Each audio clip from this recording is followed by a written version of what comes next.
তো তোমাদেরকে জানানোর জন্যই ব্লগটা শুরু করলাম আর কি। তো পূজা কিন্তু কালকের থেকে স্টার্ট হয়ে গেছিলো শনিবার থেকে, আজকে রোববার। তো আজকে হচ্ছে গিয়ে কালকে ছিল নাহায় খায়, আজকে হচ্ছে গিয়ে মেন পূজাটা, মানে কাঁথার গল্প টল্পগুলো সব ইসে করবে। তো মায়েরা স্নানে গেছে, তাই আমি এখানে এসে দাঁড়ায় আছি। কখন গেছে সেই 3:30 মতো, এখন বাজে 5টা, এখনও ওদের স্নান কমপ্লিট হয় না। মানে ওইখানে গিয়ে অনেক নিয়ম থাকে, মানে সবাই গিয়ে স্নান করবে, শুধু স্নান করে চলে আসলে হবে না, এখানে পূজা টুজা দেয় আরও কী কী করে যেন, সাবান টাবান দিয়ে স্নান করা যায় না, খৈল না কি জানি একটা থাকে, ওইটা দিয়ে স্নান করে। তো যাই হোক, তো আমি ওদের জন্য ওয়েট করতে করতে একদম বাড়িতে পাগল হয়ে যাচ্ছিলাম, তাই আমি এখানে এসে দাঁড়ায় আসছি। যাই হোক, ওদেরকে তো একটু দেখা যাচ্ছে, আর মশায় আমাকে খাই ফেললো। তো এইটাই হচ্ছে ব্যাপার। এখন ওরা ঘাট থেকে আসবে, তারপরে এখানে সবাই মিলে যখন সব কিছু করবে, তারপরে আমি তোমাদেরকে বলবো যে এটা কিসের পূজা আর কেন করতে হয়, সব কিছু বলে দেবো তোমাকে। তো দেখতে থাকো, ওরা আসুক। তার আগে তোমাদেরকে আমি দেখাচ্ছি, ওই দেখো 4 জনে মিলে এখানে পূজার সব রসম পালন করতেছে, মানে রিচুয়ালস পালন করা হচ্ছে এখানে। এতটা দেরি হচ্ছে যে আমার আর বাড়িতে মনে টিকতেছে না, তাই আমি এইখানে চলে আসছি আমার রিলস বানানোর লোকেশনে। ইয়া, তোর আসুক নাকি, তারপরে আবার দেখাচ্ছি। এরা স্নান করে চলে আসলো ওই যে, আর ওইদিকে জেঠিমণি আর কাকিমণি গেছে, এখন বাড়িতে গিয়ে কী বান করবে জানি না, তারপরে আবার তোমাদেরকে দেখাচ্ছি কি কি হচ্ছে না হচ্ছে। মায়েরা বাড়িতে চলে আসলো, তারপরে যে এটা হচ্ছে গিয়ে কাপড়টা এইভাবেই রাখতে হয়, মানে ভালো করে চিপে টিপে নাড়া যাবে না, এখান থেকে যে জলটা পড়বে ওটা হচ্ছে গিয়ে আমাদের যে পূর্বজ, মানে পিতৃ যাকে বলে ওরা পায় আর কি, তাই এটা হচ্ছে এইভাবেই রাখতে হয়, কাপড়টা চেপা যায় না। জলগুলো যে পড়তেছে এই যে এটা হচ্ছে মেন। যাই হোক, তারপরে আরও কি হচ্ছে না হচ্ছে দেখাচ্ছি। তারপরে কাপড়টা রাখলো, এখন হচ্ছে গিয়ে নদীর থেকে যে গঙ্গার জলটা নিয়ে আসছিলো এটা হচ্ছে সারা বাড়িতে ছিটাবে, আর ওই জলটা আবার একটা গাছে এসে ঢালতে হয়, ওই গাছটাই খুঁজতে গেছে এখন মায়েরা, আমি আর পারতেছি না পেছন পেছন ঘুরতে। যাই হোক, ওই গাছটায় জলটা ঢাইলে তারপরে ঘরে আসবে আর কি, তারপরে পূজায় বসবে। তো দেখতে থাকো তোমরা। ফাইনালি পূজা দিতে আসলো।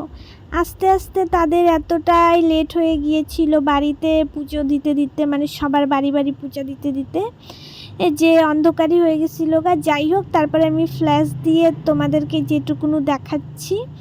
আর বলে রাখি, এই পূজাটা হচ্ছে জিউতিয়া পরব, যেটা কিনা 3 দিন ধরে করা হয়। প্রথম দিন হচ্ছে গিয়ে নাহায় খায়, সেদিন হচ্ছে গিয়ে খাওয়া দাওয়া স্নান টান করে খাওয়া দাওয়া করতে হয়। খাওয়া দাওয়ার মধ্যেও কিছুটা রুলস আছে যেগুলো পালন করে খাওয়া দাওয়া করতে হয়।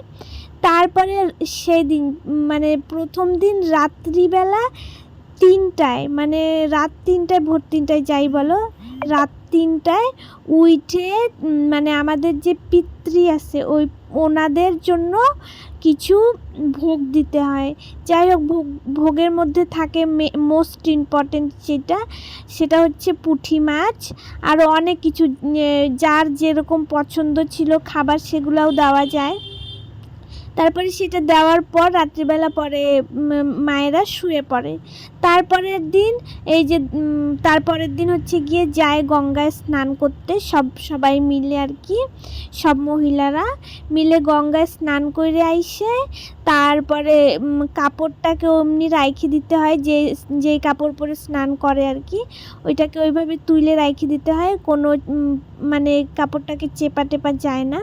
তারপরে গঙ্গার থেকে যেই জলটা নিয়ে আসে ওইটা সারা বাড়িতে ছিটাইতে হয়, প্লাস একটা গাছ আছে, ওই গাছটা দিয়ে ঝাড়ুও বানানো যায়, ওই গাছেই দেয় আর কি।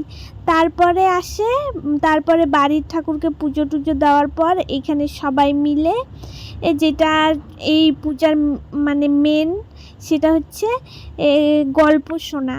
তো কিসের গল্প আমি বলে দিচ্ছি, একটা চিল আর শেয়ালের গল্প, যেটা কিনা তোমরা যদি শুনতে চাও, আমি বললে এখানে অনেক লম্বা হয়ে যাবে, তোমরা যদি শুনতে চাও তাহলে ইউটিউবে সার্চ করে শুনে নিতে পারো, ওইখানেই সব ভালো করে দেওয়া আছে, আর গল্পটাও শুনতে পারবা আর তোমরা আর কি।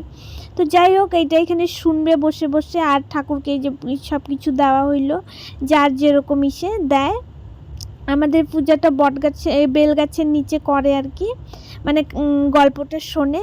তারপরে এই পূজার আরেকটা মেন পার্ট হচ্ছে গিয়ে এই যেটা এইটা হচ্ছে সুতা, যেটাকে দিয়ে মায়েরা গল্প শোনার সময় আর কি ইসে করবে, এই সুতাটায় যার জয়টা বাচ্চা আর কি তটা গিট দিয়ে নিজেরা গলায় পরে নিবে আর কি, জয়টা বাচ্চা তয়টা গলায় পরবে আর কি।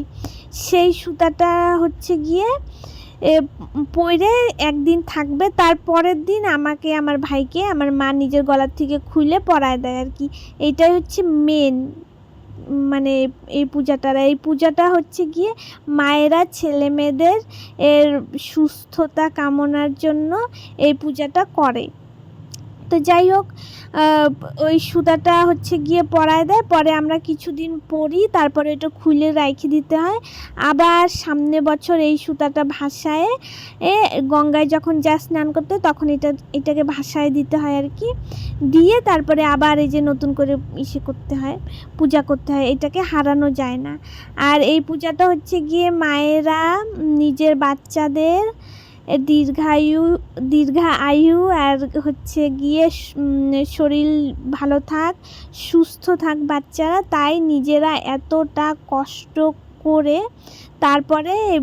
তারপরেও আর কি এই ব্রতটা পালন করে। এই ব্রতটা হচ্ছে ছট পূজার থেকে আর কি কিছু কম না, মানে ছট পূজা তো সনাতন ধর্মের সবচেয়ে বড় আর কি পূজা, মানে কঠিন পূজা। তারপরে এই যে এই পূজাটা আসে জিউতিয়া ব্রত, যেটা হচ্ছে ছট পূজার পর একটা কঠিন পূজা, যেটা সবাই করতে পারে না, একদম নির্জলা উপবাস করতে হয়, কোনো কিচ্ছু ইসে করা যায় না। এমনি সময় মানুষ দেখি আমি অন্যান্য মানুষরা উপাস করলে ফল খায়, সাবু খায়, কলা খায়, দুধ খায় বা জল পান কী খায় আর কি, ওগুলো আমাদের কিচ্ছু চলবে না, এক বুঁদ জলও চলবে না আর কি। যাই হোক, এর জন্যই বলা হয় যে সনাতন ধর্মের সবচেয়ে কঠিনতম ব্রত হচ্ছে ছট পূজা, আর ছট পূজার পর এই যে এটা জিউতিয়া পূজা। যাই হোক, এর জন্য এটা হচ্ছে মায়েরা করে। আর এখানে অনেক নিয়ম আছে আর কি, মানে অনেক নিয়ম, তোমাদেরকে যদি আমি বলি 1 ঘন্টা পার হয়ে যাবে ভিডিওয়ে, তাই আমি শর্টকাটে তোমাদেরকে বোঝানোর চেষ্টা করতেছি।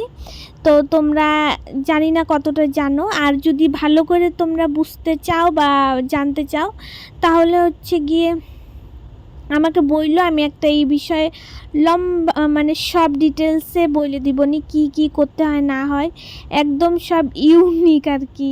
আমিও প্রথম এতটা বুঝতাম না, পরে আর কি আমার ঠাম্মি আমাকে সব বোঝাইছে, পরে আমি সব বুঝছি আর কি। তো যাই হোক, পরে যে এখানে বইসে এখন এখানে সব কিছু প্রদীপ ধরানোর পর, ফল টল দেওয়ার পর, ফুল দেওয়ার পর, আর আমার যারা উপাস আর কি তারা বইসে এখানে ওই গল্পটা গোটাটাই শুনতে হবে, এই গল্পটা গোটাটা মানে শুনতে হবে, শোনার পর একটুকু নড়চড় করা যাবে না, একদম মন দিয়ে শুনতে হবে। তো এইখানে আর কি সবাই আমাকে মানে মুখে বলে না আর কি, এই যে বক্সে লাগাই দেয়, ওই যে ওইটাই শোনে আর কি। মায়েরা নতুন না, আগে ঠাম্মিরা নাকি গল্প নিজেরাই বলতো, তো মায়েরা আর কি ঠিকঠাক বলতে পারবে কি পারবে না, তাই বক্সে লাগাই দেই, পরে গল্পটা গোটাটাই শোনে মন দিয়ে। আর ওই যে জিউতিয়ার ধাগা বলে আর কি আমাদের, মানে সুতাটাকে ইসে করে। তারপর আমি মাকে বললাম যে তোমরা হচ্ছে গিয়ে বসো, সব কিছু করে, এখানেও অনেক নিয়ম থাকে, জল টল দিতে হয়। তারপরে হচ্ছে গিয়ে যারা উপাস তারা এখানে মানে নিজের সামগ্রী যা ছিল সব আইনে দেয়।